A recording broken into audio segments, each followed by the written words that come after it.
মধ্যপ্রাচ্যের চিরবৈরী দুই দেশ ইসরায়েল ও ইরানের মধ্যে গত 12 দিন ধরে চলা সংঘাত অবসানের ইঙ্গিত মিলেছে।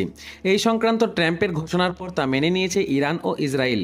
মঙ্গলবার সকালে ইরানের সঙ্গে ইসরায়েলের যুদ্ধবিরতির ঘোষণা আসার পরই গাজায় 20 মাসেরও বেশি সময় ধরে চলা যুদ্ধ বন্ধের আহ্বান জানিয়েছেন ইসরায়েলি বিরোধী দলীয় নেতা ইয়ার লাপিদ। সামাজিক যোগাযোগ মাধ্যমের এক্স প্ল্যাটফর্মে তিনি লিখেছেন, এখন বাকি শুধু গাজা, সেখানেও যুদ্ধ শেষ করার সময় এসেছে, জিম্মিদের ফিরিয়ে দাও, যুদ্ধ শেষ করো।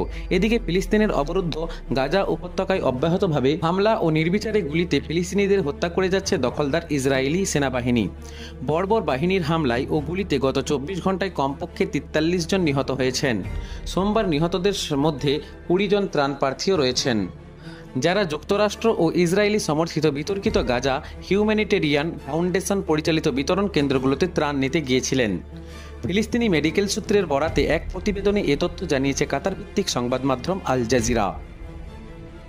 গাজার মেডিকেল সূত্র জানিয়েছে, সোমবার ভোর থেকে অবরুদ্ধ গাজা উপত্যকায় ইসরায়েলি সেনাবাহিনীর অব্যাহত হামলায় কমপক্ষে 43 জন নিহত হয়েছেন, যার ফলে 2023 সালের অক্টোবর থেকে চলমান এই আগ্রাসনে মোট নিহত ফিলিস্তিনির সংখ্যা 56,000 ছাড়িয়ে গেছে।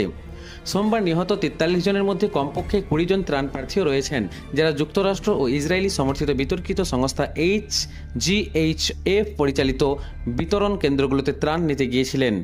জাতিসংঘ এই ফাউন্ডেশনকে হাতিয়ার হিসেবে ব্যবহার করার জন্য তীব্র নিন্দা জানিয়েছে। গত 27 মে থেকে জিএইচএফ ত্রাণ বিতরণ শুরুর পর থেকে ত্রাণ নিতে আসা ফিলিস্তিনিদের উপর চালানো ইসরায়েলি হামলায় এই পর্যন্ত 4 শতাধিক ফিলিস্তিনি নিহত ও প্রায় 1000 জন আহত হয়েছেন। গাজা সিটি থেকে আল জাজিরার হানি মাহমুদ বলেন, ইসরায়েল ইরানের সংঘাতে লিপ্ত, একই সঙ্গে তারা গাজা উপত্যকা জুড়ে তাঁবু ও আবাসিক বাড়িতে মারাত্মক বিমান হামলা চালিয়ে ফিলিস্তিনিদের হত্যা চালিয়ে যাচ্ছে। হানি মাহমুদ বলেন, রাফা অথবা নেটজারিম করিডোরের খাদ্য বিতরণ কেন্দ্রগুলোতে ক্ষুধার্ত জনতা জড়ো হচ্ছে। এই পর্যন্ত 13 জন ত্রাণপ্রার্থীকে গুলি করে হত্যা করা হয়েছে। ভোর থেকে ইসরায়েলি সেনাবাহিনীর হাতে নিহত 30 জন ফিলিস্তিনের মধ্যে তারাও রয়েছেন।